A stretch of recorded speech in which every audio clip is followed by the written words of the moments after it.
Olá pessoal, bom dia, boa tarde, boa noite a todos os senhores que são inscritos no nosso canal Anotações de Processo Civil. Se você ainda não é, eu sou o professor Arthur Vieira e depois que eu concluí o meu doutorado em Direito Processual, eu resolvi me dedicar a esses veículos de comunicação para que eu pudesse transmitir aos senhores conhecimento jurídico de qualidade e de forma gratuita. Aqui eu vou pontuar o meu e-mail de contato para que eventuais interessados possam estabelecer um contato mais direto. Inclusive, nós podemos eventualmente considerar a hipótese de publicar um artigo científico em conjunto, tá certo? Bom, gostaria de pontuar também com os senhores o nosso canal no YouTube.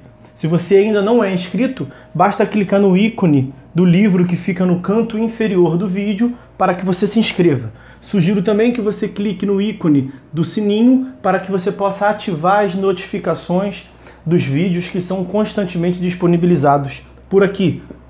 Gostaria de apresentar também aos senhores a nossa plataforma acadêmica, arturvieiracursos.com.br, arturvieiracursos.com.br, onde os senhores encontrarão cursos online de modo gratuito, inclusive com a emissão de certificado válido em todo o território nacional, tá certo? Então, após a pausa, nós vamos tratar do vídeo de hoje. Olá, meus amigos. Nós vamos dar prosseguimento no vídeo de hoje à análise do nosso livro Anotações de Processo Civil. Nós estamos na quarta parte do livro, que aborda a tutela jurisdicional executiva. Vimos mais recentemente os embargos à execução como uma das formas, uma das modalidades de defesa do executado. E a partir do vídeo de hoje, começaremos a tratar da impugnação ao cumprimento de sentença, que é outra modalidade de defesa do executado. Vamos a ela. Prazo. Diferentemente dos embargos, que dão ensejo a um novo processo, a impugnação constitui, sob o aspecto procedimental, um simples incidente, uma fase do procedimento, interno ao processo em que já se desenvolve o cumprimento de sentença. O caput dispõe que, após escoado o prazo de 15 dias para o pagamento voluntário, inicia-se, sem necessidade de nova intimação, outro prazo de 15 dias para que o executado possa apresentar sua impugnação. Perceba-se que o executado, após ser intimado para pagar o débito, terá no total 30 dias para apresentar sua impugnação. 15 dias para pagamento voluntário, artigo 537, e na sequência, sem qualquer solução de continuidade, mais 15 dias para a impugnação, previsto no artigo 523. Vale o registro que, em verdade, tal prazo é de 30 dias úteis, em observância ao comando do artigo 219.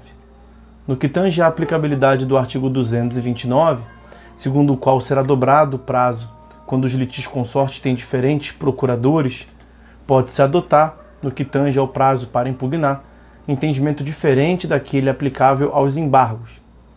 Quanto aos embargos, como nós vimos, o artigo 915, parágrafo 3º, exclui expressamente a aplicação do artigo 229. Sendo a impugnação ao cumprimento um ato dentro do processo em curso, cai por terra esse argumento que se usava em relação aos embargos. O parágrafo 3º do artigo 525 é expresso em admitir o benefício de prazo constante do artigo 229 à impugnação de sentença. Garantia do juízo, necessidade de prévia penhora. Pondo fim a outra controvérsia existente na doutrina, esclareceu expressamente o caput do artigo 525 que a impugnação não depende de prévia penhora. Assim, observado o prazo de 15 dias, que se conta imediatamente após escoado o prazo para pagamento voluntário, como dito, poderá o executado lançar mão da impugnação sem qualquer garantia prévia do juízo. Não efetuado o pagamento no prazo, será expedido o mandado de penhora e avaliação, como se vê do parágrafo 3º do artigo 523. Formalizada a penhora, o executado será imediatamente intimado como se vê do artigo 841, por aplicação subsidiária. O prazo para impugnar e as providências de penhora e avaliação correm paralelamente. Natureza jurídica da impugnação ao cumprimento de sentença. Questão bastante controvertida diz respeito à natureza jurídica da impugnação. Após a Lei 11.232 de 2005, que, como nós já afirmamos, consistiu na reforma da execução ainda no Código de Processo Civil de 1973, como afirmado, que modificou a sistemática das execuções de título judicial no CPC de 73, tal questão mereceu um amplo debate, sendo possível catalogar 3 opiniões distintas, sem que haja propriamente alguma tese absolutamente vencedora. Com efeito, para alguns, trata-se de defesa, para outros, de uma ação, e, finalmente, para um terceiro grupo, a impugnação reveste-se de natureza híbrida, ora assumindo feição de defesa incidental, ora de ação, dependendo da matéria nela veiculada. O novo CPC pretendeu facilitar a interpretação de que a impugnação tem natureza jurídica de defesa e não de ação. Tanto é assim que o artigo 518 deixa claro que as questões relativas à validade do procedimento e dos atos executivos praticados durante a fase de cumprimento serão arguidas pelo executado nos próprios autos. E, por sua vez, o parágrafo 11 desse dispositivo, artigo 525, que estamos analisando, traz a mesma regra para os fatos supervenientes ao fim do prazo para apresentação da impugnação. A intenção do legislador foi a de explicitar que as matérias conhecidas até o prazo previsto para a apresentação da impugnação sejam de ordem pública, sejam aquelas expressamente consignadas no rol do parágrafo 1º, devem ser nela alegadas, ao passo que as matérias relativas a fatos supervenientes à sua apresentação poderão ser alegadas por simples petição. Deixa-se ainda claro que o objetivo imediato da impugnação é a defesa, a oposição à execução, de modo que, para efeito de que tal defesa seja acolhida, é que o executado pode alegar matérias relativas ao direito material e ao direito processual. Nada impede que se afirme haver trânsito em julgado. Competência da impugnação. Cabe apenas destacar que é possível que a fase de cumprimento de sentença seja integralmente realizada perante outro juízo, que não o que proferiu a sentença, conforme autorizado pelo parágrafo único do artigo 516.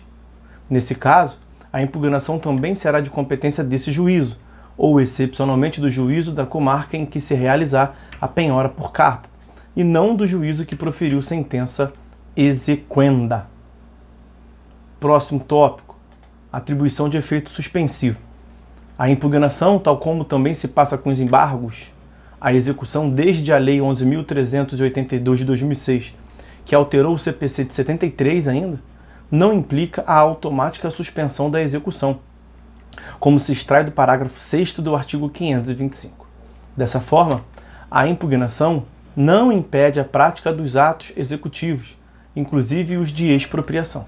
Assim, pode-se afirmar que, como regra, a impugnação manejada pelo executado não suspende a execução.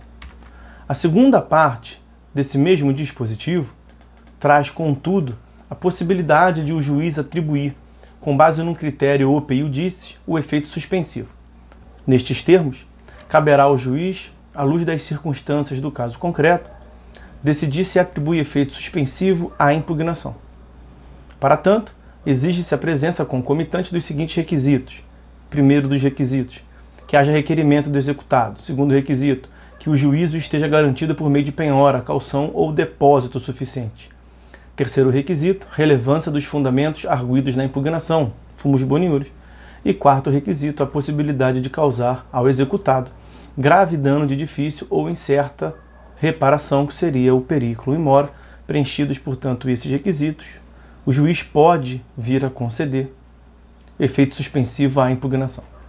A atividade do juiz, nessa hipótese, como qualquer outra atividade jurisdicional cognitiva, não é arbitrária e nem mesmo discricionária, no sentido de mera avaliação de conveniência e oportunidade. O juiz fica vinculado aos requisitos legalmente estabelecidos. Ele terá o dever de atribuir efeito suspensivo à impugnação quando forem relevantes os seus fundamentos e houver o risco de o prosseguimento da execução gerar danos graves e de difícil reparação, além dos outros requerimentos, como o requerimento e a garantia do juízo. Parágrafos 6º e 7º do artigo 525. Ausentes esses pressupostos, o efeito suspensivo não deve ser concedido. Esclarece ainda o parágrafo 7º que a concessão de efeito suspensivo não impedirá a efetivação dos atos de substituição, de reforço ou redução da penhora e de avaliação dos bens. O efeito suspensivo visa a evitar, portanto, tão somente os atos de expropriação, e não propriamente o andamento da execução, que deverá prosseguir até o momento anterior ao da execução. Já o parágrafo 8º traz a hipótese de efeito suspensivo parcial, de forma que quando o efeito suspensivo atribuído à impugnação disser respeito apenas à parte do objeto da execução, a execução, prosseguirá quanto à parte restante. O parágrafo 9º traz disposição que serve para delimitar a abrangência subjetiva do efeito suspensivo na hipótese de execução contra litisconsortes. Diz a lei que a concessão de efeito suspensivo à impugnação deduzida por um dos executados não suspenderá necessariamente a execução contra os que não impugnaram. Em verdade, quando o fundamento da impugnação disser respeito exclusivamente ao impugnante, o efeito suspensivo não socorrerá aos demais litisconsortes. Ademais, mesmo na hipótese em que estejam presentes os pressupostos para a atribuição do efeito suspensivo à impugnação, o exequente poderá obter o prosseguimento da execução mediante a prestação de caução idônea, seria contra-caução. É o parágrafo 10 do artigo 525. Noutras palavras, ainda que atribuído efeito suspensivo à impugnação, o exequente poderá requerer o prosseguimento da execução com o cometimento dos autos expropriatórios, desde que preste caução suficiente e idônea a ser arbitrada pelo juiz. Essa possibilidade, em regra, não está explicitada na disciplina dos embargos à execução, exceção feita aos embargos de retenção, parágrafo 6º do artigo 917. Nesse caso, a caução a ser prestada deverá ser suficiente para cobrir todos os possíveis danos ao executado que adviriam do prosseguimento da execução, na hipótese de a impugnação ser julgada procedente. Nos casos em que for atribuído à impugnação o efeito suspensivo, valerão os limites objetivo, suspensão apenas em relação à parte da execução impugnada, subjetivo, suspensão aproveitará a outros devedores que não impugnaram, quando o fundamento da impugnação lhes for aproveitável, e também o temporal. Se a decisão de primeiro grau rejeitar a impugnação, em regra, desde logo se retoma o andamento da execução, pois o recurso cabível, o agravo, não tem automático efeito suspensivo. Bom, vou fazer um corte no vídeo por aqui, meus amigos. Vamos tratar no próximo vídeo de modo separado as matérias alegáveis na impugnação ao cumprimento de sentença, já apontando uma distinção relevantíssima da impugnação para com os embargos. Enquanto que nos embargos há uma liberdade argumentativa, tudo aquilo que lhe seria lícito alegar no processo de conhecimento, artigo 917, inciso 6º, os senhores se lembram, aqui na impugnação ao cumprimento de sentença, a lógica se inverte. Nós temos uma restrição das matérias alegáveis, tá certo? Bom, mas isso nós aprofundaremos melhor no próximo vídeo. Por hora é só. Fiquem todos com Deus e até a próxima.